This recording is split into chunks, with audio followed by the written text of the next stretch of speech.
अवधूत चिंतन श्री गुरुदेव दत्त श्री स्वामी समर्थ तुमचं सगळ्यांचं आपल्या चॅनलमध्ये मनापासून स्वागत आहे।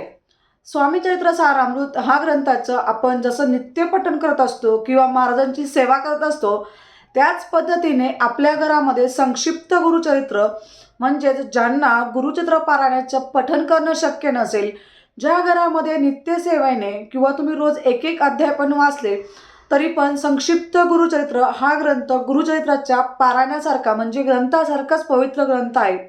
ज्या घरात याचे नित्य पठण किंवा तुम्ही 11 दिवसांचा फक्त 7 अध्यायांचं तुम्हाला पारायण करायचं असतं, अर्धा तासच लागतो। सगळ्यात उच्च कोटीची सेवा म्हणजेच संक्षिप्त गुरुचरित्र आहे। गुरुचरित्राचं पारायण आपल्याला आपल्या घरामध्ये केलं जात नाही किंवा ज्या गोष्टी आपल्याला गुरुचरित्राच्या पारायणाला पाळाव्या लागतात त्या सगळ्या गोष्टी तुम्ही न पाळता म्हणजे आपल्याला ब्रह्मचारीचं पालन करावं लागतं।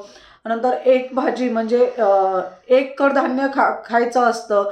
त्या पद्धतीने आपल्याला संक्षिप्त गुरुचरित्राचं पारायण आपण जेव्हा करतो त्यावेळेस अशा गोष्टींना तिथं म्हणजे सेवा करत असताना तुम्हाला काही करण्याची गरज नाही, फक्त त्याला मांसाहार वर्ज्य आहे। आणि संक्षिप्त गुरुचरित्र ज्या घरामध्ये पठण केलं जातं त्या घरामध्ये गुरुचरित्राचं फळ इतकं भेटतं, त्याच पद्धतीने आपल्याला संक्षिप्त गुरुचरित्राचं आपल्याला फळ भेटत असतं। आपण नित्य नियमाने किंवा नित्यसेवेप्रमाणे आपण रोज एक अध्याय पण वाचला तरीही चालणार आहे, एका दिवसामध्ये पण आपण पाठ केला तरीही चालणार आहे। फक्त अर्धा तास लागतो, 7 अध्याय आहेत। बाकी त्याच्यामध्ये जे काही नियम दिलेले आहेत ते नियम आपण फॉलो करून किंवा म्हणजे ते पाळून आपल्याला त्या करायचं आहे। मांसाहार वर्ज्य आहे। आपल्याला जो टाईम तुम्ही फिक्स केलेला असतो म्हणजे एक टाईम जो तुम्ही केलेला असतो त्याच आपल्याला त्यावेळेत ते पारायण करायचं असतं।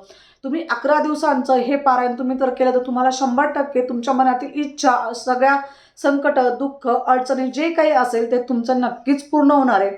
आणि ज्या घरामध्ये संक्षिप्त गुरुचरित्राचं पारायणाचे पाठ केले जातात त्या घरामध्ये कोणत्याही अडचणी येत नसतात, हे तर नक्कीच आहेत।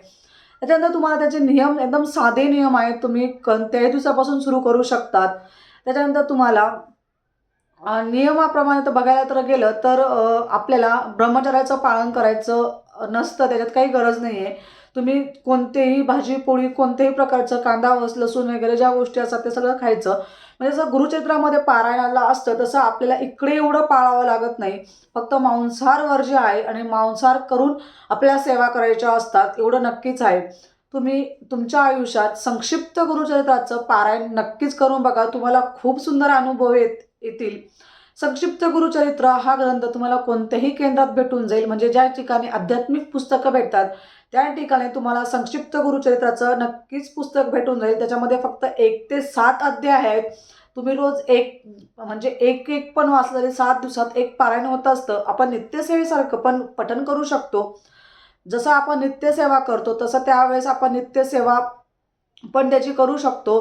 तुम्हाला संकल्पयुक्त सेवा करायची असली तर संकल्पयुक्त सेवा तुम्हाला 11, 21, 51, 108 पर्यंत तुम्ही त्याचे करू शकतात। जसं आपल्याला गुरुचरित्राचं फळ भेटतं त्याच पद्धतीने संक्षिप्त गुरुचरित्राचं पण आपल्याला फळ भेटत असतं। खूप प्रभावी ग्रंथ आहे। आवर्जून तुम्ही तुमच्या आयुष्यात हा ग्रंथ नक्की पठण करून बघा, तुम्हाला खूप सुंदर अनुभव होईल आणि महाराजांची प्रचिती नक्कीच येणार आहे। महाराजांची प्रचिती आल्याशिवाय तुम्हाला मी खरं सांगते, कारण की याचं संक्षिप्त गुरुचरित्राचं पारायण मीही केलेलं आहे, खूप सुंदर अनुभव आलेला आहे। म्हणून तुम्हाला मी म्हणून सांगते की तुम्ही पण तुमच्या घरामध्ये संक्षिप्त गुरुचरित्राचं पारायण किंवा नित्यसेवेमध्ये तुम्ही नक्कीच वाचू शकतात, नक्कीच पठण करा। खूप सुंदर ग्रंथ आहे आणि खूप छान अनुभव नक्कीच येतात। तर आजची सेवा महाराजांच्या चरणी रुजू करते आणि आजचा व्हिडिओ इथंच संपवते। व्हिडिओ आवडला असेल तर लाईक, शेअर आणि सबस्क्राईब करायला अजिबात विसरू नका। परत भेटूया अशाच सुंदर व्हिडिओ सोबत, तोपर्यंत सगळ्यांना श्री स्वामी समर्थ। धन्यवाद।